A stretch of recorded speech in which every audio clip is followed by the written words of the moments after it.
feel like across the scope of sports, the term vote of confidence has made quite the comeback. Good morning to you. Good Tuesday morning. I'm Dejan Kovacevic of DK Pittsburgh Sports, and this is Daily Shot of Penguins. It comes your way bright and early every weekday. If you're into football and or baseball, I also offer daily shots of Steelers and Pirates in the same place that you found this. Penguins versus Coyotes tonight at PPG Paints Arena. That's a 7:08 p.m. face-off. I'll be there covering it for DK Pittsburgh Sports. Logan Cooley, the West Mifflin product, local kid who was the highest ever draft pick, someone from Western Pennsylvania, number 3 overall. Boy, is he good. It'll hurt your heart to see a local kid play like he does in some other uniform. But hey, it's not as if there won't be greater concerns for the home team and, for that matter, the home crowd that isn't offered comp tickets from the Cooley family. The Penguins have lost 4 in a row. Their power play has, repeat after me, not scored in 37 opportunities. And yet they're doing a lot of things, in fact, most other things, fairly well. So when Kyle Dubas called, and this was his call to have an impromptu press conference with local reporters after practice yesterday up in Cranberry, it was done with a purpose. Because as I've shared with you guys before, he hasn't exactly been, at the Jim Rutherford level of being available or accessible to those of us in the media. He's around, you see him, but it's just not the same. It's not the same. With Jim, you could just take the phone out and say, "Hey, Jim, you got a minute?" Sure. Everything with this guy seems to be a little bit more formal, buttoned up. And he can come across that way in the formal sessions that he does have. It can feel kind of mechanized, for lack of a better word. And this did too, in how it came about and how it was delivered, because he knows what questions are going to get asked, and he had all of those questions get asked. What about the power play? What about the injuries? What about the general feel of the team, the overall record? What about Mike Sullivan? What about Todd Reardon? Well, he was certainly ready for questions about the coaches, and I couldn't be more convinced, and I felt this way before it started, that all he wanted to do was to address the coaches so that the coaches didn't feel like they were walking on thin ice, or the players didn't feel like they could get away with murder because the coaches are walking on thin ice. And this was what he had to say about the coaching. What I would say to that is, number one, with Sully, and I mean, I had my impression of him coming in and my respect for him coming in, being with him every day, and not only seeing, his attention to detail on the systems, but his attention to detail with the players and coaching them individually and personally. I think we're very fortunate to have Mike. And so do I think that he's the right person for this job now and far to the future? I absolutely do. It's on me to continue to help support the coaching staff as best I can and help us get us going in the right direction. And I think the thing that's been encouraging for me with the coaching staff is they're not transfixed by their own systems or what worked in the years that the club won. They know that we have to continue to adapt, and they're trying to every single day, every hour that they find those. And they're not beholden to what worked in the past. They're trying to figure out what's going to work moving ahead. So that to me has been the most encouraging part. And like any team that's in this spot, we have to continue to find our way out of it. And I'm certain that Sully's the best person to help us in that regard. Now, that's pretty strong. You probably agree with me on that. That's a strongly worded vote of confidence. The reason that I believe it, even though I've got no meaningful history with Dubas, is that he included himself in every one of those assessments. For example, when he says, "I believe this," I'm certain. Those are the 2 words, by the way, that we pulled out as a quote and put on top of our site at DK Pittsburgh Sports following the press conference, because there's a picture of him at the podium, and then there's those two words, "I'm certain," along with a more detailed headline beneath it.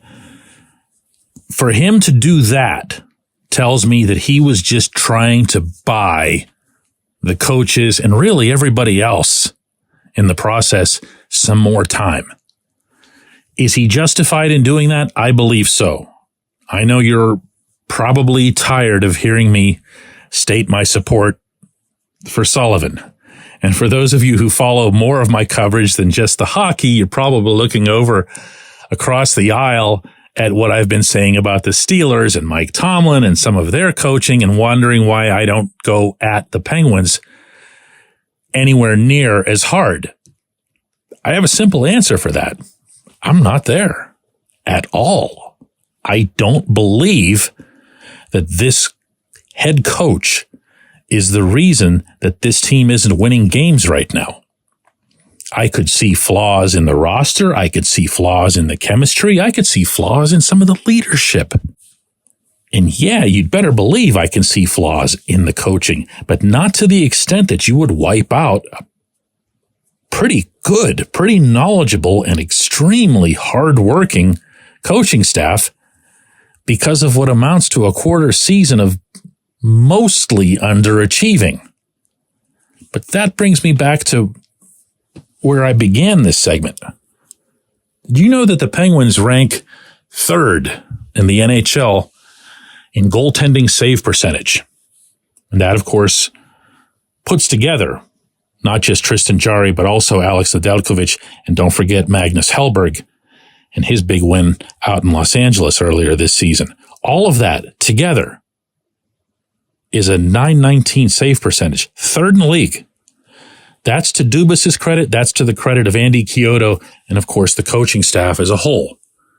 The 5-on-5 play of this team, which any coach at any level of the game will tell you is the hardest part to get right, or should be, is number one in the NHL. Number one. And that's despite, especially of late, some pretty significant injuries. Brian Rust just yesterday was announced by Sullivan as being out week to week with an upper body injury. So Rust's out. Ricard Raquel is out. I know nobody wants to hear this because it's so much easier to just be mad and whatever. Everything to me comes down to this power play. If you look at the close nature of the Penguins' losses, if you look at the third period component in their losses, and you ask yourself, how much difference would a power play goal anywhere along the path in those games have made a difference? And when I say that, it's not just about numbers. It's not just about the goal. If the Penguins score a power play goal, let's say 10 minutes into the game, midway through the first period, the other team instantly goes back on its heels because they know they can't commit penalties the way they might be able to against another team. Whereas now they look at that power play and the way it's going, and we can do anything. We couldn't care less if we trip a guy or take him down or remove a scoring chance because they're not going to hurt us on the power play because they stink at this.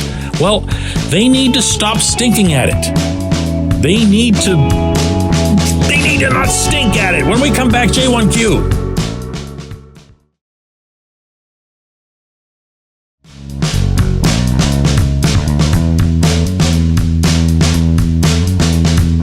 Today's J1Q comes from Todd, who says, "Hi, DK. From someone with only modest hockey knowledge, is it possible to build or to create a net front presence rather than to buy it through a trade or demanding it from one of their stars?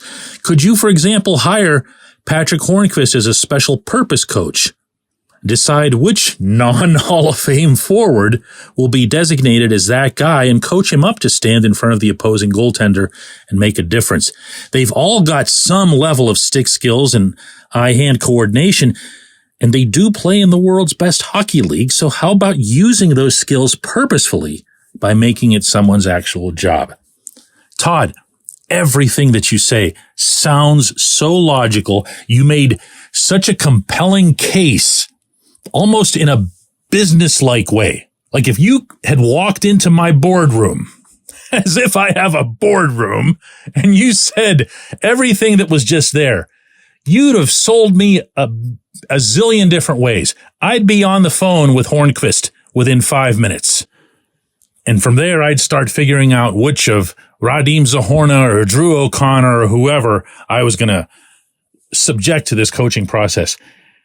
Here's the part that won't make sense to you and probably to most everyone else. But hockey people believe, and I mean believe going back decades, that being a net front presence is some sort of inherent gift. You are either born with it or you're not. I know it sounds ridiculous, but take this from somebody who's covered an awful lot of NHL drafts and been on the floor with an awful lot of NHL scouts and evaluators. They see it at that age, even earlier. They can tell in the early teens when a player wants to go to the net, when a player has a magnetic pull to go to the net. And I'm here to tell you, I've never seen an example of when this is wrong. I've seen net front type prospects not pan out for other reasons, but never because they didn't want to go to the net. At the same time, I'd have to smash my forehead against a cement wall to come up with an example of someone who didn't have that trait about them at a very young age and developed it in the NHL. They do exist, but they are few and far between. And again, I can't even concoct one. I can't even say something like, oh yeah, there was this dude in the mid 80s. And I don't have that. I don't have that information. And regular listeners to this show will know I'm usually pretty quick to cite specific names or years or whatever. I got nothing on this one. I don't have a single player that I can think of who developed that as they went along. Maybe the only one would be Ryan Malone. And that's going back 20 years. Speaking of local kids making it in the NHL. When Bugsy was coming up, and I'm not just talking about at Upper St. Clair High School, but through the travel ranks and so forth, he fancied himself more of a skill player, even though he's 6'3" and real wide shoulders and big build. And he wasn't that much of a net front guy. Once he got to the Penguins, Sidney Crosby's a rookie here, and there were other players. It was a really gritty team that surrounded Sid, if you'll remember at the time. And Bugsy's size was needed in front, and Bugsy put himself there, and he did so well that he ended up becoming chosen for the U.S. Olympic team in 2010 and all kinds of other good stuff. But even then, I don't know that I would put Bugsy in that classification, with all due respect. Love the guy. So yeah, what you're saying sounds wonderful. It sounds like a concrete solution, actually. And there's not a soul in the hockey world who'd agree with you. Crazy, right? But true. I appreciate the question. I appreciate everybody listening to Daily Shot of Penguins. Again, I'm covering the game tonight. I'll have a column about it on DK Pittsburgh Sports, and you and I will hook up again right here tomorrow.